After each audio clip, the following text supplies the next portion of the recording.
Olá, boa noite a você que acompanha a TVU. Hoje vamos falar a respeito de dois eventos que acontecem em Porto Alegre. Um já está acontecendo e segue amanhã. É o 7º Fórum ADCE de Sustentabilidade. Vamos receber no último bloco Carlos Reverbel, um dos palestrantes desta quarta-feira na Pontifícia Universidade Católica. O outro, um evento que se realiza no próximo mês, dias 5 e 6 de outubro, no Barra Shopping Sul. O Festival de Interatividade e Comunicação, o FIC 2017, que eu abro falando o programa com César Paz, curador do evento. Fique ligado na TVU, canal 55 UHF 11 da NET, em tvuplay.tv.br ou através da nossa página no Facebook. Já curtiu? facebook.com/TVUplay. Vá lá, curta e interaja conosco. O 21h30 está entrando no ar. Fique com a gente.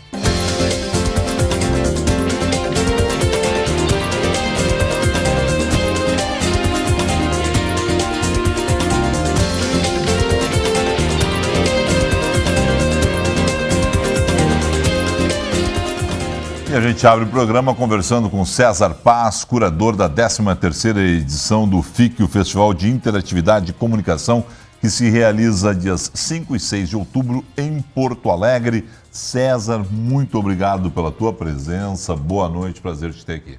Boa noite, Felipe. É um prazer aí a gente trocar um pouquinho de ideias sobre o Festival de Interatividade e Comunicação. O que é o FIC para quem nunca foi? Bom, o FIC para quem nunca foi, né? E a gente tem tido aí, tem 13 anos de história, né, a construção desse evento, que já é um evento de Porto Alegre, né? Mas o FIC, ele é um festival que ele mobiliza o que eu costumo chamar da economia criativa da cidade, né? E essa economia criativa, ela está representada em vários segmentos, né? Então a gente vai encontrar lá, desde o cara da comunicação, da propaganda, até o engenheiro de software. Então, nesse escopo amplo aí, né, que é, e a gente pode discutir um pouquinho mais esse conceito, mas a gente tem a indústria criativa bem representada, a economia criativa do Estado, né? Porto Alegre, cada vez que eu falo com um político em Porto Alegre, é o seguinte: temos que investir na economia criativa. O 4º distrito é o futuro da economia criativa da cidade. Tem essa expectativa real que isso aconteça? A gente vai ver um boom da economia, porque muita gente está trabalhando com isso, né, em diferentes pontos ainda da cidade, em alguns pontos mais concentrados até de Porto Alegre. Mas você aguarda esse negócio da economia criativa ser localizada em Porto Alegre, por exemplo, no 4º distrito? Isso vai depender de uma série de fatores, né? E eu não acho que seja uma questão de decisão política, né? Eu acho principalmente que existe sim. Eu passei muitos anos fora de Porto Alegre. 2 anos e meio atrás eu voltei para Porto Alegre e eu pude perceber que existe sim várias manifestações, e não é só o 4º distrito, né, diga-se de passagem, várias manifestações dessa cultura, né, criativa, e isso se expressa de várias formas. Os diferentes festivais, o FIC é só um deles, né, mas os diferentes movimentos no campo do empreendedorismo, né, de startups de diferentes tipos de startups, e com os movimentos de inovação social, né, e aí sim, talvez, né, as casas colaborativas do 4º distrito. Então, são várias expressões, né, dessa economia criativa que definitivamente começam, né, a pulsar dentro da cidade de Porto Alegre. E aí existe uma atmosfera, um ambiente propício para fazer um amálgama dessa história e transformar isso em alguma coisa bacana, né? Tu tem uma ideia assim de números do PIB de economia criativa em Porto Alegre? Alguém tem alguma ideia hoje ou isso está muito solto? Isso é muito solto, porque na verdade ela entra de uma forma muito transversal em vários setores, né? Em vários segmentos, que têm as suas entidades, que têm os seus números, né? Mas quando se fala de uma forma mais ampla dessa visão da economia criativa, e não é no Brasil, né? Não estou falando isso de uma forma geral, né? Esse é um movimento super contemporâneo, né? É um jeito de pensar, é um jeito de fazer. É uma indústria que tem como base o conhecimento e a criatividade, né? Então, isso tu vai encontrar em vários segmentos, né? Então, tu não vai encontrar necessariamente, a não ser que a gente se esforce nesse sentido, isso é possível também, muitos números e estatísticas, né? Que representem muito mais do que um segmento, esse comportamento. Né? É exatamente isso que eu ia dizer. Até porque é muito mais um comportamento, muitas vezes, do que alguma coisa formalizada. Né? Você tem que ter uma situação realmente das pessoas aqui e acolá, então as pessoas, você não tem essa forma de mensurar tudo isso. Isso, né? exatamente. É complicado. O que vocês estão preparando para o FIC 2017? Bom, o FIC 2017 ele tem uma temática aí que acaba pautando assim uma tentativa e um esforço de diálogo dessa economia criativa com o que a gente está chamando, né, como temática do evento, que é a economia da experiência. Então, assim, pode parecer num primeiro momento, né, alguma ousadia na proposta, mas o que a gente observa é que existe sim, né, se construindo aí e aí no mundo, né, uma visão de economia de experiência também. Isso está representado principalmente aí pelas diferentes formas com que a gente hoje compra, né? Não mais existe uma desmaterialização muito grande de consumo em favor do consumo de experiência. E isso tem sido pauta, né? E, né, lógico, não é um conceito que eu, como curador, inventei, né? Eu estou trazendo isso da academia, mas é um conceito muito forte. Você está trazendo isso aí de Harvard, 1999. Explica o que é essa experiência aí. Felipe, é legal assim, porque eu acho que tem que ser didático essas coisas. Tem que ser didático para quem está do lado do outro lado assim. Nos assistindo aí. O que esse cara está falando? O que eu vou fazer lá no Barra Shopping dia 5, 6 de outubro? Eu não estou entendendo o que esse cara está falando. Então vamos lá, né? Dois pesquisadores de Harvard, em 98, eles chegaram a um conceito que ele é muito fácil de entender. Eles dizem o seguinte: existem 4 estágios na história da civilização moderna, estágios na economia que são muito claros. Um estágio agrário, né? Início do século passado, um estágio industrial, Revolução Industrial. Uma economia de serviços, que a gente discute e fala sobre isso há muitos anos, né? Certo. A economia de serviços. E depois da economia de serviços, no momento em que os serviços se comoditizaram, né? E a percepção de valor ficou muito menor, uma economia da experiência. Então, se no passado as pessoas adquiriam os bens materiais, né? Depois passaram aí nos anos 80 a adquirir significados, e aí vem a indústria da moda, né? Vem as marcas e tal. Hoje, isso tudo importa muito pouco, né? Nessa visão de desmaterialização do consumo, o que importa é realmente o nível de experiência. E experiência está numa camada muito interessante, assim, não só da questão racional da compra, mas de entender o consumidor como um ser emocional. E aí tem espaço para uma discussão em várias perspectivas, que é isso que a gente vai fazer no FIC. Então tem uma perspectiva que está ligada à tecnologia. Como é que a tecnologia ou as tecnologias emergentes mexem com essa experiência e transformam a forma de consumir produtos, serviços? Como é que as marcas se posicionam dentro disso, né? Como é que essa visão da transformação do design, do pensamento do design, como construção de novos significados e de novos produtos e tal, como é que isso tudo interfere? Então são várias perspectivas que a gente traz para uma discussão de 2 dias. Né? Como é que vocês montam o evento? Né? É no Barra Shopping Sul? São palestras, são workshops? Como é que está dividido isso? Então vamos lá. O evento ele é um evento para consumir realmente conteúdo. É o principal proposta do evento. Então a gente tem realmente uma grade com quase 40 palestrantes de altíssimo nível. Ponto, né? Então esse é em cima dessas perspectivas diferentes, né? Que eu chamo assim de pilares sistêmicos, porque eles não são tão duros assim, né? Às vezes eu estou falando de tecnologia, mas também estou falando de marca, né? Às vezes eu estou falando de design, de experiência de marca, né?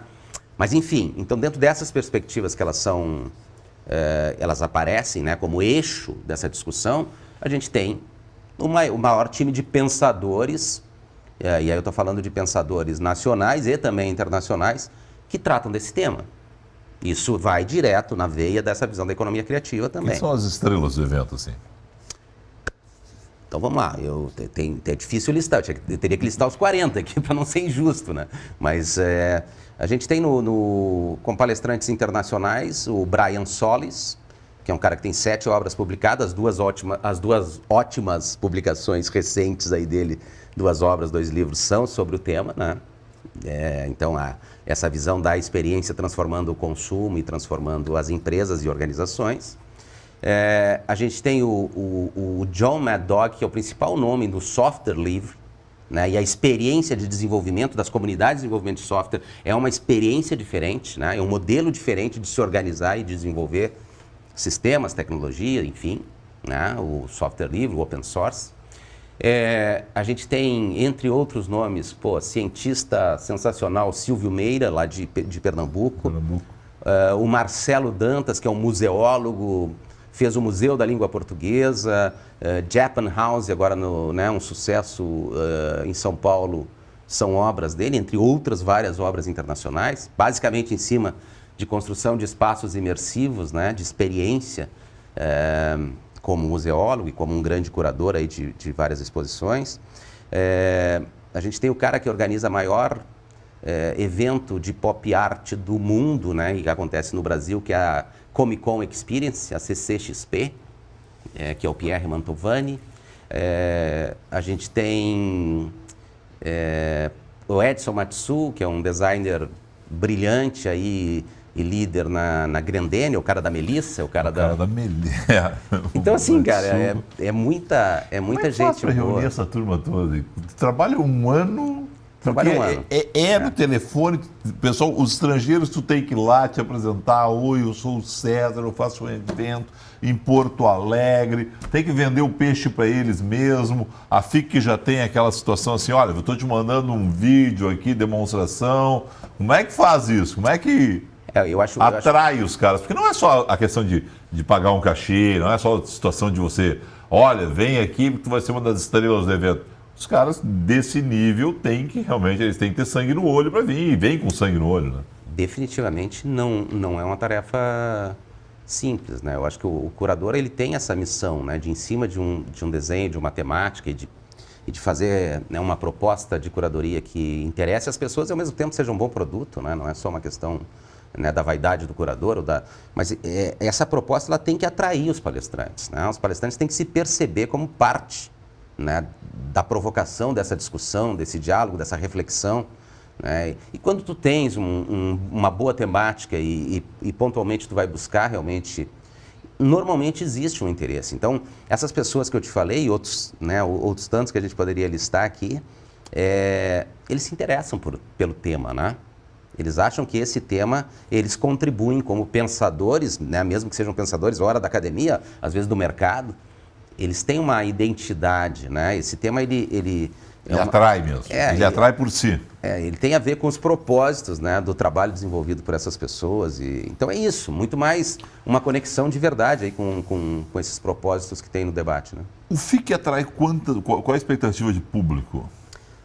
O FIC, desde o ano passado, eu assumi a curadoria o ano passado, e ele se reinventou, assim. Ele era um evento que ele tinha um caráter muito mais corporativo, e ele se abriu nessa visão, acho que bem contemporânea, de falar com essa indústria e com essa economia criativa, né?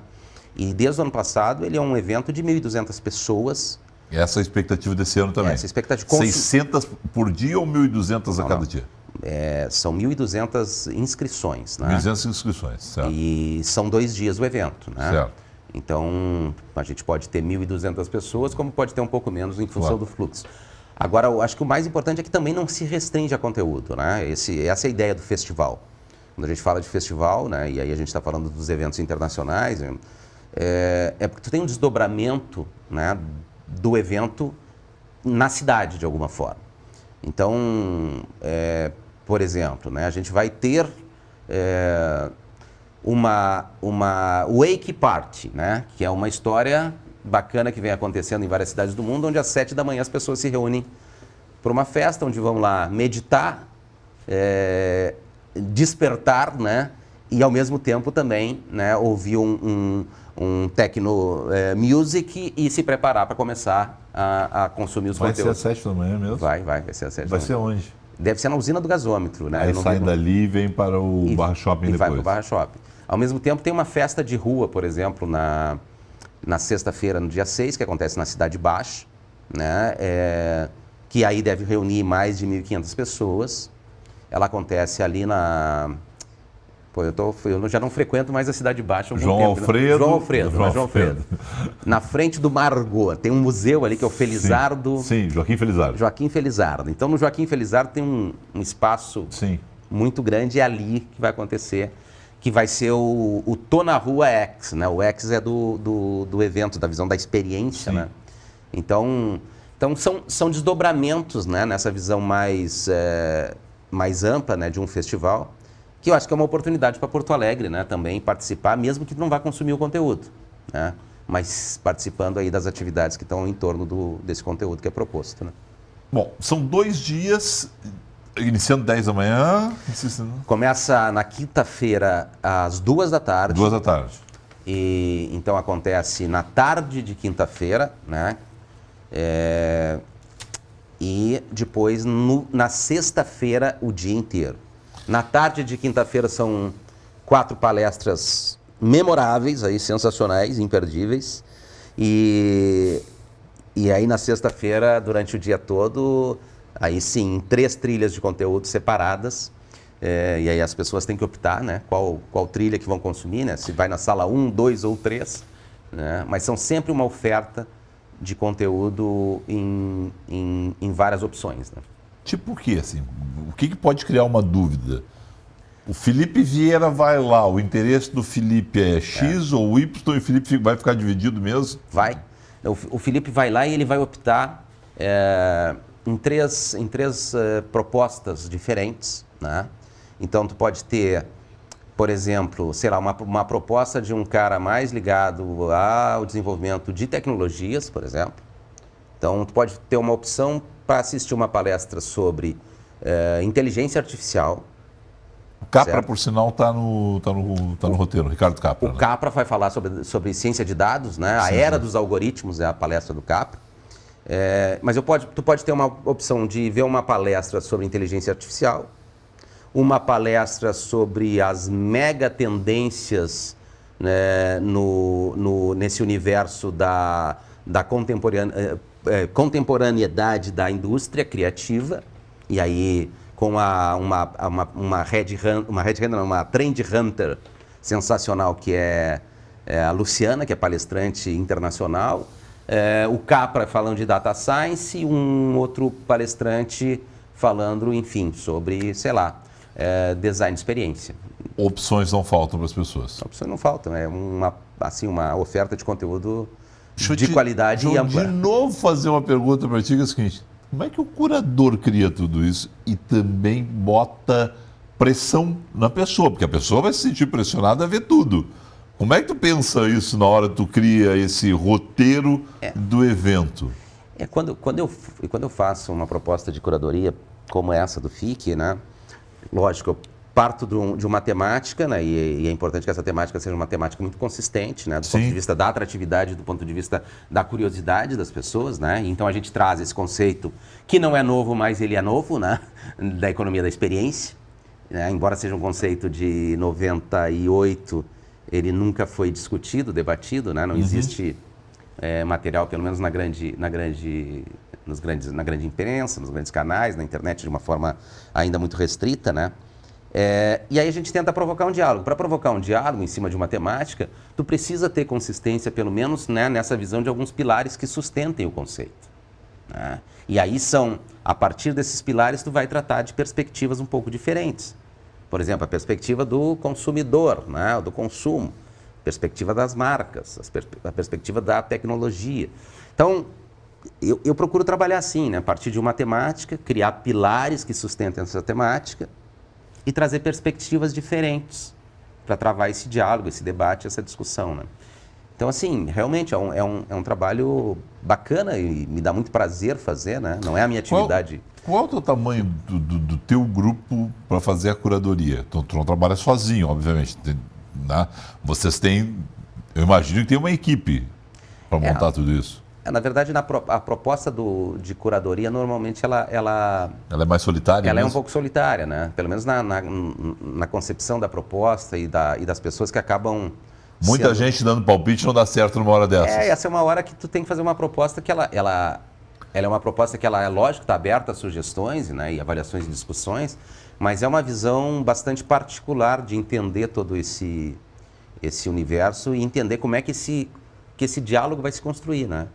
E então assim, existe um comitê hoje muito ativo, né, desde o ano passado que vem construindo e realizando o FIC, mas do ponto de vista da curadoria, eu te diria assim que poucos nomes eu levei para uma discussão do comitê, né? Mas eu aceitei muitas sugestões, né, que vieram do... Porque também é um desafio fazer um evento desse tamanho, anualmente, com temas atrativos, buscando gente no mundo inteiro, mas que chegue em Porto Alegre, as pessoas digam assim, bom, vou sair do meu emprego tal hora, vou despender tal tempo para ir lá assistir esse cara, porque vale a pena, é uma responsabilidade. Eu vou te dizer uma coisa, o ano passado a gente transformou esse evento num evento de 300 pessoas para um evento de 1.200 pessoas. E eu tinha certeza que Porto Alegre responderia, né, bem a uma proposta de evento desse tipo.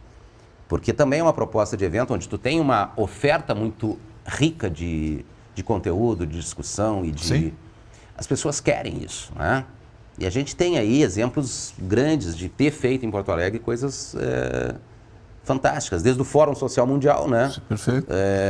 Passando por Fronteiras do Pensamento, né? Fórum da Liberdade Fórum da anualmente, Liberdade. Fronteiras do Pensamento, sarau elétrico, tem para todos os tamanhos, todos os gostos, o pessoal gosta de se reunir, gosta de debater, gosta de ouvir. Isso. Né? E aí, seja economia, política, cultura, né? Acho que a cidade, ela propicia isso. O que a gente não pode é fazer uma oferta...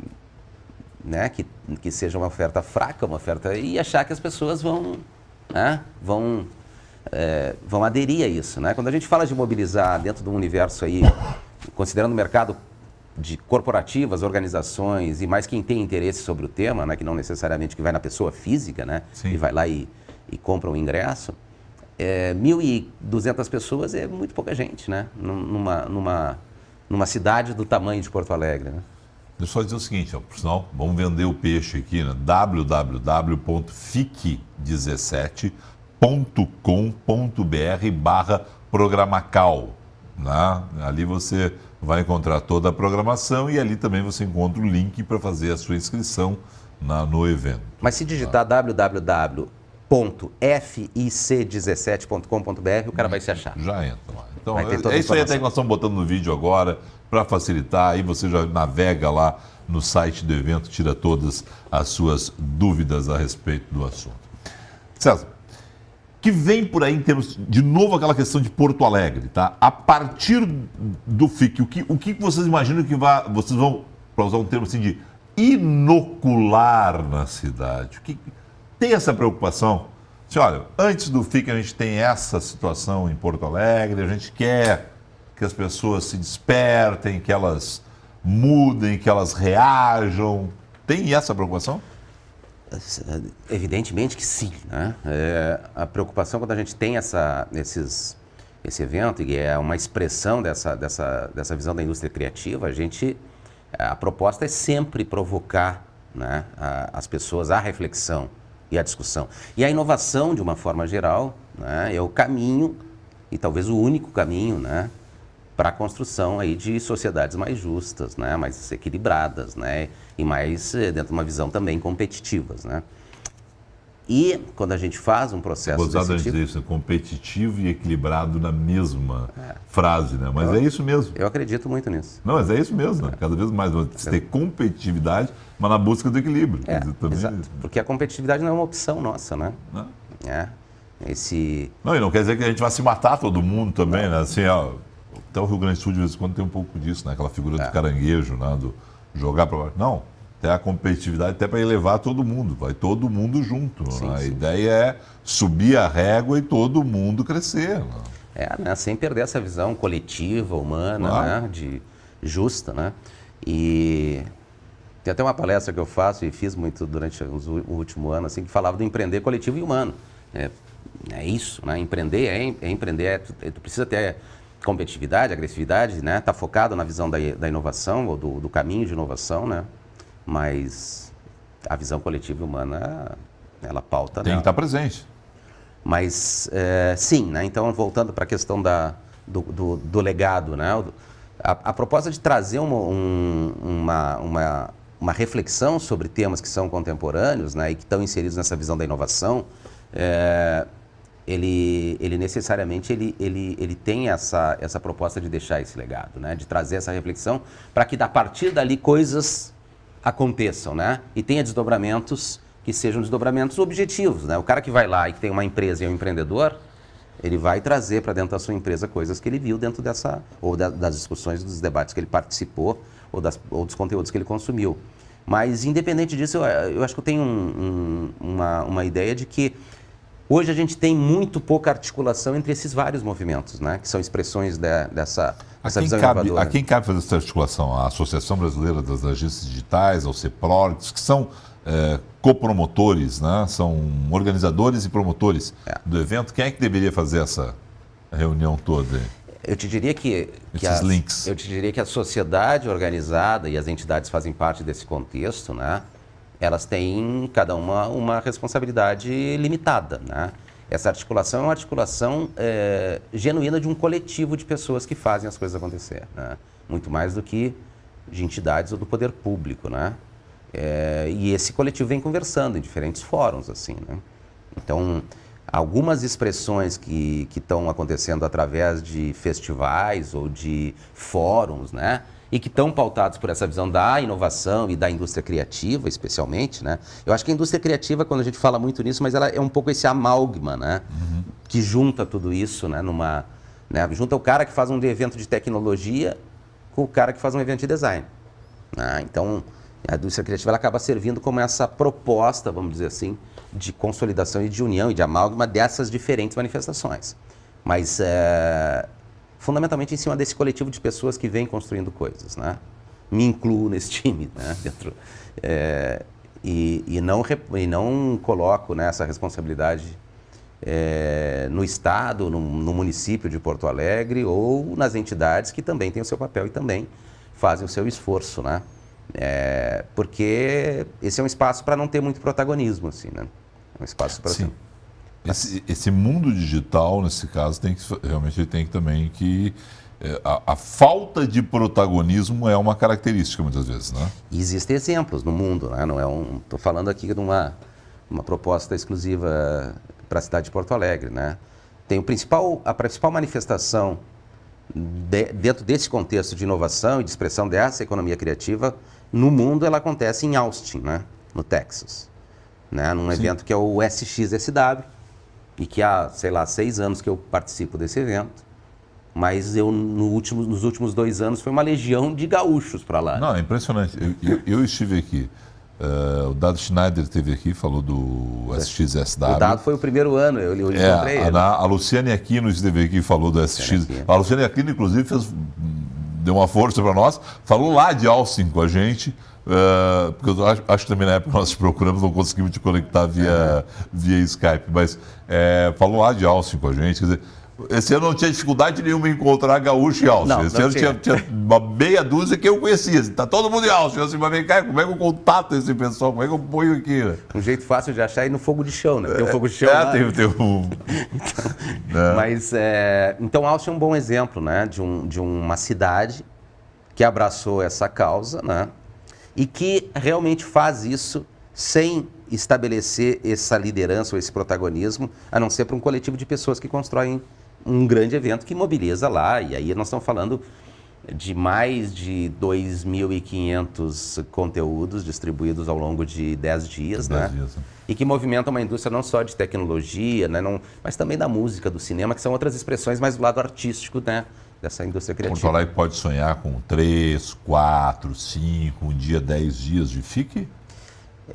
Eu trabalho para que isso possa acontecer. Eu tenho essa esperança. Eu acho que a gente pode levar o evento para 3 dias o ano que vem, né? E ter mais expressões. Mas isso tem que ser feito com muita paciência. A cidade tem que abraçar. Tem que abraçar e tem que ter e tem que puxar pessoas para dentro, né? Uhum. Então, assim, eu acho que a gente caminha, sim, né, para a construção de alguma coisa mais grandiosa dentro da cidade de Porto Alegre. E até porque, a exemplo de Austin, né, que pode ser um bom exemplo para a gente, sim. Cinema, a gente tem um bom cinema em Porto Alegre, né? Uma boa indústria de cinema em Porto Alegre. Sem dúvida. Né? Temos música Produção de qualidade, de produção de outras coisas. Quer dizer, há o que se fazer em Porto Alegre. E Porto Alegre, como a gente já disse, abraça. Esse tipo de evento é uma situação que a cidade abraça, né? Ela se importa com isso. Querido, obrigado pela presença aqui. Eu que agradeço. Sucesso. Bom papo.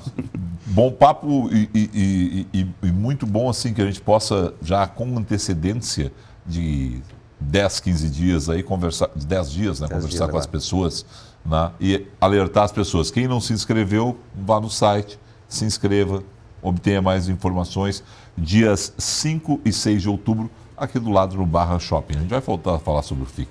Mas muito obrigado mesmo. Eu que agradeço. Obrigado. Na sequência, um evento que está acontecendo agora em Porto Alegre. Quer dizer, que já aconteceu hoje, deve ter encerrado esta noite e segue amanhã. Eu vou conversar com Carlos Reverbel. Já voltamos.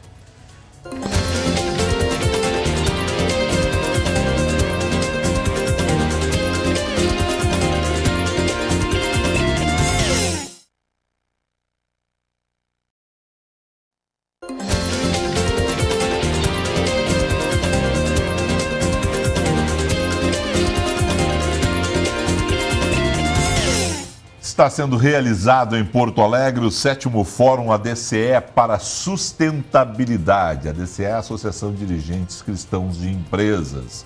Conosco, Carlos Reverbel, ele é palestrante amanhã do evento, participou hoje rapidamente ao longo do dia, deu uma olhada lá, como é que está a PUC, tá bem? Tá bem, lotado, auditório, um sucesso o evento, convidamos todos aí para amanhã comparecer lá e nos assistir aí nesse 7º Fórum ADCE sobre a sustentabilidade. Em primeiro lugar, obrigado pela presença aqui essa noite. Eu que agradeço. Boa noite, gente. Eu que agradeço. Vou te fazer a pergunta que muita gente que é jornalista como eu deve te fazer, né? O que tu é do Carlos Reverbel, né? Ah, sim. O Carlos Reverbel é irmão do meu avô, então, portanto, meu tio-avô. Tio-avô, certo. Isso, tá. Essa pergunta, quando os jornalistas, seguido, os mais velhos te encontram... Sempre me perguntam. Sempre. Quem tu é do Carlos? Isso. Não. Que bom e que honra, né? Tem que manter o nome aí da família. Olha, em relação ao jornalismo, o seu Carlos Reverbel... É uma grande figura, é um conceito para nós, nos deixou, mas deixou também um conceito e um legado maravilhoso. Quero te dizer que é uma responsabilidade ter o nome do seu Carlos Reverbel, viu? Tu carrega direito esse nome, guri. O teu painel amanhã à tarde, vocês vão tratar de? Na verdade, eu vou falar sobre o Estado e o bem comum, a relação entre o Estado e o bem comum, porque o Fórum ADCE está preocupado não só com a sustentabilidade, mas faz parte da sustentabilidade um Estado sustentável. Então, tanto que a Constituição colocou no artigo 225, pela primeira vez, colocou a questão ambiental, a questão da sustentabilidade, fez parte, inclusive, da nossa Carta Constitucional. Mas isso é interessante. Lá atrás não está escrito sustentabilidade. Isso é um termo que, como há pouco eu estava conversando com o César Paz, que ele falava em inovação. Inovação e sustentabilidade... É o tema da moda. São duas palavras que a gente quer parecer moderno, tu diz assim... Não, e a inovação e a sustentabilidade, é claro que estão na nossa pauta. É um negócio... São dois termos da hora. A dificuldade é a produção com sustentabilidade. Esse é o desafio desse século, é a gente conseguir produzir, mas produzir de uma maneira sustentável. E aí no Fórum Analisa, ele já analisou, são 7 fóruns, né? Já analisou água, ar, terra, fogo, luz. E agora nós estamos aí nesse 7º Fórum, falando então sobre a sustentabilidade. Temos vários palestrantes, pessoas renomadas. Tem a Sociedade dos Homens e a Sociedade de Deus, onde estamos, Marcos Eberlin, Cidades Inteligentes, Virtudes e Vicissitudes da Tecnologia, Gerson Rolim, depois Antônio Benatti, PhD em Física, a Socialização, depois tem o Dom Leomar, e aí tem o mediador desse painel. E amanhã nós vamos ter, a partir da abertura, das 8 horas da abertura, 8h30, o papel do empresário na construção da sociedade, Luiz Bamelli, tá? Da Argentina, presidente da Uniapac latino-americana, a evolução social do homem, Ricardo Willi Rietti, graduado em Ciências Sociais, em Teologia e doutor em História da Igreja, depois Ética, o dilúvio necessário resgate das virtudes e valores, Fábio Medina Osório, ex-advogado-geral da União, e advogado e doutor pela Universidade Complutense de Madrid. Temos um intervalo, 12h30, depois às 14 horas retornamos com um painel A Sociedade do Bem através de altitudes. Fábio Cerquinho, PhD, pela Business School, na Espanha. Depois temos o painel às 3 horas da tarde, às 15 horas, do qual eu vou participar, A Sociedade a Partir do Bem Comum, Carlos Reverbel, sou advogado, professor da Universidade Federal do Rio Grande do Sul. Depois tem o Vambert Gomes de Lorenzo, também doutor em Filosofia do Direito. Vereador da cidade. Vereador da cidade de Porto Alegre.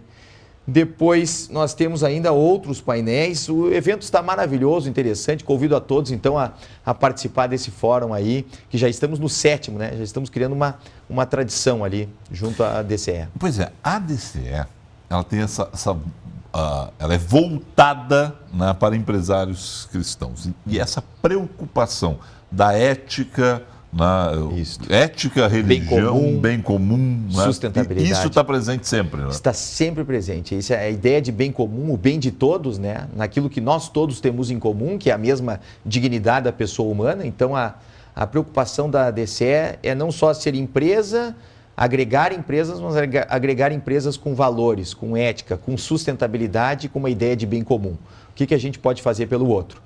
E aí entra um aspecto importante, do qual eu vou falar na minha palestra, que é o papel do Estado nesse protagonismo. Porque nós temos a sociedade civil, nós temos as famílias, nós temos as empresas, mas nós também temos o Estado nesse papel e que deve exercer um papel importante. Eu acho que um dos elementos falhos dessa relação está sendo o Estado, né? O nosso Estado precisa melhorar muito na qualidade dos serviços, na prestação dos direitos sociais, do qual ele se preocupa. Então, acho que o Estado tem um papel aí a fazer ainda. Veja o que você vai propor nesse caso? O ano que vem tem eleição. Como é que a visão de vocês que montaram um evento como esse, propondo, né, uma nova visão de sustentabilidade para a sociedade, na frente a uma questão pragmática, da que política. É chegar e eleger alguém, escolher alguém? Na verdade, o problema central da nossa política é a organização da política. Veja que da Primeira Guerra Mundial nós tivemos uma primeira onda de democratização, depois da Segunda Guerra Mundial uma segunda onda e depois na década de 70 até a década de 90 bastante acréscimo de democracias no mundo. Depois de 2006, nós estamos tendo um regresso das democracias e um aumento, inclusive, de países autoritários, até para não dizer totalitários. Isso se deve, em grande parte, pela organização política, institucional, partidária, organizacional, estrutural desses estados. Então, o que nós temos que pensar? Para uma sociedade ser sustentável, para que a sociedade possa almejar esses valores do qual a DCE busca, nós precisamos ter um Estado bem organizado. Nós precisamos ter não há dúvida, uma redução dos partidos políticos. Não dá para fazer política no Brasil com 35 partidos, isso é a base da corrupção. Tem 60 partidos com um pedido de registro. Mais 35 já registrados, 27 com representação no Congresso Nacional. Então não tem como fazer uma boa política e pensar uma política para 100 anos, 50 anos, como os países civilizados fazem, dentro de uma realidade partidária como essa. Essa é a primeira questão. E o pior é que eles não falam em cláusula de barreira no Congresso Nacional. Eles só querem aumentar o número de partidos. Não, Felipe, está errado, Felipe. Falaram sim, eles têm essa consciência. Podem falar. Praticar, eles não praticam. É uma outra a cláusula de barreira tinha sido colocada e o PSB foi no Supremo e derrubou a cláusula de barreira no Supremo. Veja, a Alemanha tem uma cláusula de barreira de 5%, já reduz enormemente, teve eleições agora recentemente, no domingo passado, reduz os partidos políticos. E além disso, nós temos que pensar num sistema em que haja governabilidade. O nosso sistema não tem governabilidade, é um total desgoverno. Os 3 ou 4 maiores partidos políticos do Brasil não fazem, são partidos nanicos, não fazem 50% do Congresso Nacional, não conseguem compor uma maioria. E aí precisa toda essa negociata, esse presidencialismo de coalizão, que na verdade é quase um presidencialismo de corrupção, que você precisa se aliar com outros partidos políticos para conseguir fazer uma maioria, para ter uma representatividade. E essa é a base de toda a estrutura, vamos dizer assim, e o inchaço do Estado brasileiro. Eu digo presidencialismo de cooptação, né? Vamos cooptando. Cooptando. É um horror, né? Porque você tem que formar a sua base e é na base do toma lá da cá. Né? Porque os partidos que estão lá no Congresso dizem assim, não, para um pouquinho, presidente. eu tenho 5 deputados, eu quero uma diretoria da Caixa Econômica Federal, eu tenho 6 deputados, eu quero uma do Banco do Brasil. Olha, eu tenho 12 deputados, o senhor não vai me dar um ministério, mas me dá 2 diretorias da Petrobras. Não é assim, né? É essa a razão porque nós chegamos a ter 39 ministérios. Os Estados Unidos discutindo se mantinha ou não o Ministério da Educação e a gente com o Ministério da Pesca. Ou seja, o objetivo de aumento dos ministérios é para troca de apoio político. Então, se nós montarmos um sistema, por exemplo, a Inglaterra, 650 circunscrições eleitorais, 3 partidos disputam, no máximo 4 disputam a liderança, fazem maioria, formam um governo e esse governo é responsável. Um outro ponto que nós temos que pensar é a responsabilização dos governos. E para isso nós vamos precisar, certamente, de um sistema parlamentarista de governo, separando o Estado do governo e o máximo possível o governo da administração, para que a administração não seja toda loteada a partir de cargos vindos do governo por apoio, por troca de apoio político. E mais um elemento ainda que nós vamos precisar pensar é a federação. Isso é uma questão central no Brasil, a organização do Estado. O Brasil tem 27 circunscrições eleitorais, 27 estados. Quanto custa uma campanha eleitoral no Brasil?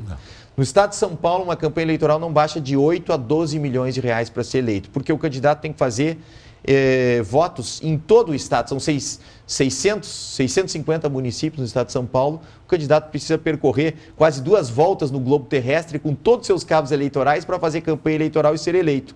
Ao passo que se você tem uma circunscrição eleitoral pequena, você reduz o custo da campanha, você reduz a pressão do dinheiro econômico das empresas, dos financiadores dos candidatos, e você diminui a corrupção, que depois lá adiante também não precisa devolver esse custo. Você vê a possibilidade da gente pegar e trocar o sistema para parlamentarista?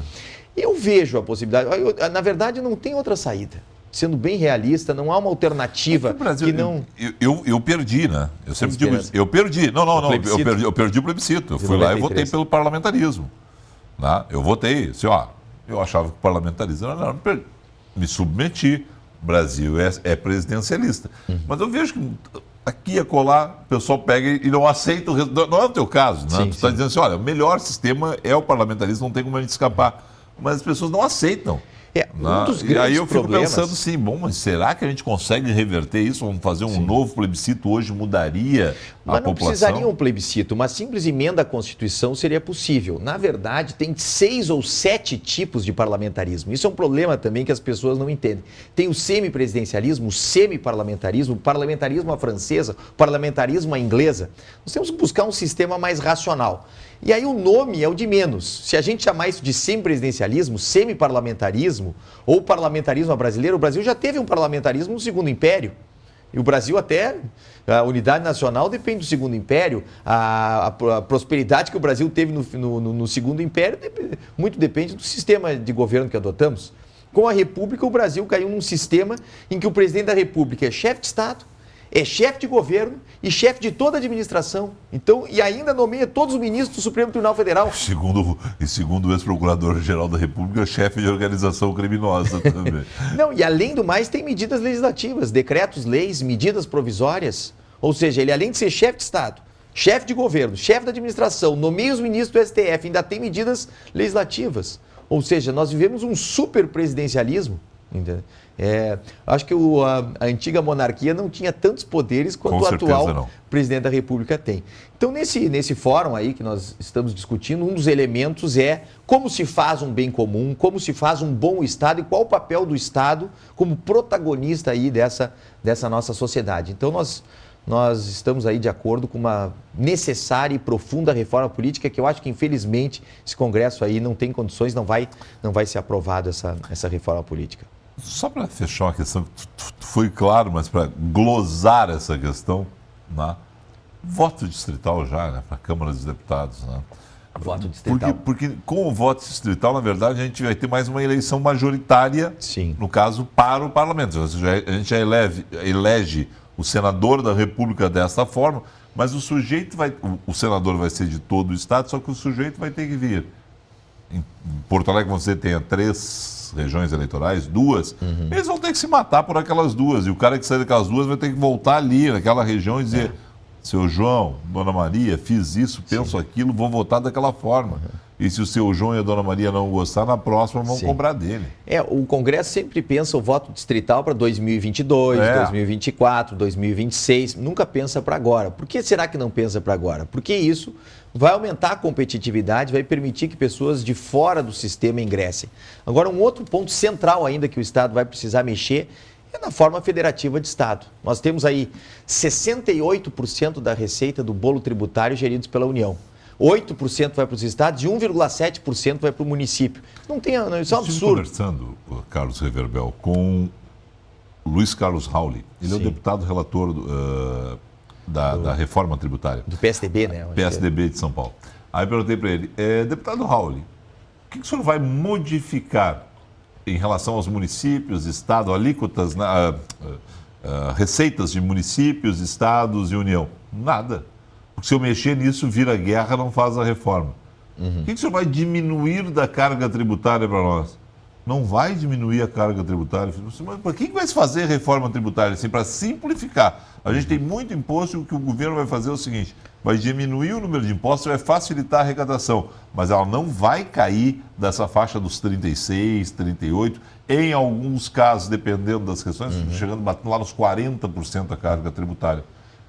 Ou seja, não modifica, não deixa de nos onerar. Sim. Né? E não modifica para estados, município e União. Ele disse, senão eu não consigo fazer. Então...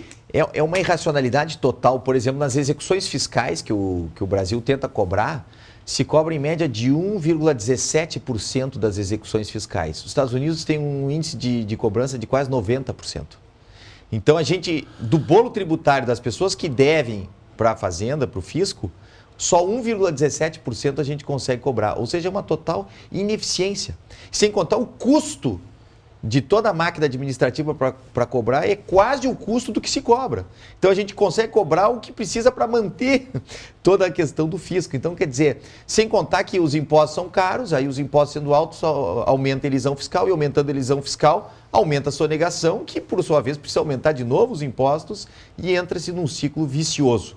E a Receita aplicando multas altíssimas, ou seja, sem um critério mais negocial, sem uma atividade assim mais prospectiva no bolo tributário. Sem contar com 5 mil municípios com 2 mil habitantes, 800 habitantes, o estado de São Paulo super populoso, municípios às vezes com bastante população e uma reestruturação do estado é necessária, não há dúvida. Os Estados Unidos tem 50 estados membros, o Brasil tem 27, a Alemanha tem 16, tem município de Altamira do estado do Pará é maior que 37 estados europeus em extensão territorial, quer dizer, ninguém pensou como nós vamos organizar o estado brasileiro. Vieram essas fronteiras tal qual vinham do Império, as antigas províncias do Império do Brasil, que eram as antigas capitanias hereditárias, se transformaram nos atuais Estados-membros e nunca ninguém pensou como nós vamos repartir o Estado. O que vai ser da União? O que vai ser dos Estados e municípios? Nós nunca paramos para ter esse debate profundo e prospectivo. E o pior é que, sinceramente, eu nem vejo a gente estar maduro para isso. Sinceramente. O senhor acha isso, não? Na verdade, eu acho que a sociedade brasileira tem 500 anos, tem... Mas os Estados Unidos têm 8 anos a mais. Isso não quer dizer, a Austrália tem um tempo de vida. Eu acho que o Brasil está maduro, eu acho que as instituições... A Austrália tem 300 anos menos. 300 anos menos. Os Estados Unidos têm 8 anos a mais, a Austrália 300 anos menos. E a história da Austrália é um sucesso, a nossa história. Então, quer dizer, o tempo de Constituição, nós temos eleições aí há praticamente 500 anos, desde as capitanias hereditárias, a gente fazia eleições no plano local. Acho que o Brasil está maduro, as instituições estão funcionando, que nós precisamos de uma profunda reforma política. Veja, o Brasil cresce à revelia de todo este problema. O Brasil, com um rombo de 40 bilhões só na Petrobras, o Brasil cresce. A sociedade é pujante. Não, déficit de 159 bilhões esse ano. E aí vai se crescer. Claro, ridículos, né? Mas vai crescer. Vai ser a inflação está diminuindo, a economia melhorando. Imagina se o Brasil não atrapalhasse, se a economia não atrapalhasse, se a política não atrapalhasse. O que seria da nossa economia? Seríamos um país de primeiro mundo. O que nos falta, na verdade, é pensarmos o que a gente quer para 200 anos para o Brasil e fazermos uma reforma política séria, honesta, cedendo as partes cedendo mutuamente e montando aí um projeto de Brasil para 200 anos. Para isso nós vamos precisar de um chefe de Estado, chame ele como quiser, seja, aí ele pode ser eleito, pode ser indicado, aí tem várias maneiras. Temos que ter um chefe de governo responsável, mas que tenha a maioria no parlamento. Não adianta ter um chefe de governo que não consegue governar. Não. O nosso chefe de governo passa a vida inteira tentando governar e o parlamento passa o tempo inteiro exigindo o cargo para conseguir dar governo. Veja agora aí nas 2 denúncias contra o presidente da República, o presidente da República libera cargos, libera verbas, tenta conter, troca membros da Comissão de Constituição e Justiça para tentar conseguir o que é um apoio para se manter no poder. Para seguir pato manco, né? Para seguir o lame duck. Que é a expressão americana, né? Para seguir pato manco. Olha, não significa que o Temer, passando agora, e vai passar por essa segunda denúncia, sim, porque tem voto suficiente ainda na base. Já mostrou isso na primeira? Já mostrou na primeira. E a oposição não vai conseguir 342 votos para pegar e seguir o processo, admitir o processo contra o Temer. Não, mas você vai continuar essa história do pato manco, porque afinal de contas ele vai ter que de novo dar um pedaço do governo para o fulano, fulano, pessoa física mesmo, ou para o partido do fulano. Não, porque tem partidos que têm donos no Brasil, então tu acaba dando para o fulano mesmo. E a hipocrisia do Brasil, a gente discute, o financiamento tem que ser público ou privado? Independentemente se o financiamento é público ou privado, ele não pode custar o que custa. O Brasil gasta 3 vezes mais na sua campanha eleitoral que os Estados Unidos. Então, quer dizer, se baixar o custo da campanha, pode ser financiamento público ou privado.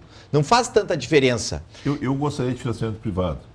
Eu até acho melhor também, sou favorável do financiamento privado. Mas tem caixa 2, mas aí o problema de quem faz e a lei vai atrás. O problema de fazer com dinheiro público, na minha opinião, é você pega o dinheiro que podia estar indo para educação, para saúde, para segurança, então tudo uma porcaria, e ainda joga em campanha eleitoral. Sim. E eles continuam recolhendo, porque não vai me dizer que eles simplesmente dizem, não, veja bem, não aceito dinheiro privado. Só que o dinheiro, quando é só privado, ele também cobra muito caro essa conta depois. Mas aí nós temos, aí que as instituições têm que funcionar, tem que ter uma lava-jato a cada 4 anos. Né? Sim. É um absurdo. E no fundo a prisão é um atestado de ineficiência do país. Porque, como dizia o Hering, um dos grandes juristas alemães, ele dizia, olha, a prisão e o funcionamento do judiciário no sentido de prisão mostra exatamente que o Estado não funciona. Porque se ele tem que tirar a força obreira de uma pessoa da sociedade e botar na prisão, é porque as instituições não estão funcionando.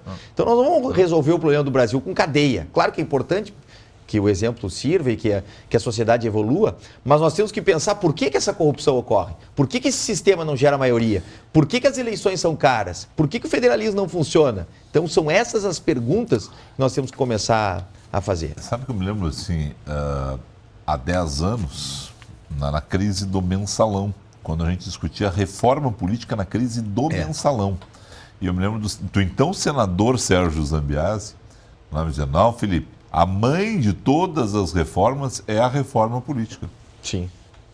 Depois, saiu do noticiário mensalão, a reeleição do Lula, saiu do noticiário a reforma política, eleição do Lula. Vem os 4 anos do Lula, elege a Dilma, nada de reforma política. Vem a crise do Petrolão, reforma política, tem que ser feita a reforma. Mas estão lá há 2 anos na crise do Petrolão, repetindo. Não vai ter reforma política. Pode ter um arremedo, uma mudança, uma coisinha aqui, outra ali, mas uma reforma política não vai ter de novo. Até a próxima crise, quando de novo eles vão falar. Em reforma a mãe política. de todas as reformas é a reforma Mas política. Há um fator, um horizonte um fato novo nesse horizonte, que se chama Lei da Ficha Limpa. Essas pessoas todas, depois da aprovação da Lei da Ficha Limpa, esses processos vão andar e essas pessoas vão ficar pelo menos 8 anos inelegíveis, que de certa maneira vai dar uma boa modificada no quadro político partidário brasileiro e pode ser que tenha uma esperança aí de uma reforma política vindo pessoas novas, pessoas, vamos dizer, renovando os quadros políticos. Eu gostaria de uma única coisa, sabe? E a gente vai ter que começar a encaminhar o encerramento aqui. Sim. O fim do maldito foro privilegiado. Eu acho que já solucionava assim... Porque também esse negócio eles conseguirem durante os mandatos se esconderem atrás do foro privilegiado é muito complicado para nós. Na verdade, só para terminar então, o foro privilegiado. Qual é o problema do foro privilegiado? É que, na verdade, a jurisdição de primeira instância e a jurisdição de segunda instância, Até você ter a condenação na segunda instância demora muito tempo. Então, o que acontece? Um processo no Brasil conduzido por um bom advogado, ele pode demorar 15 anos, 20 anos, o que prescreve boa parte dos crimes. Então, o problema não é a condenação em segunda instância para cumprir a pena a partir da segunda instância.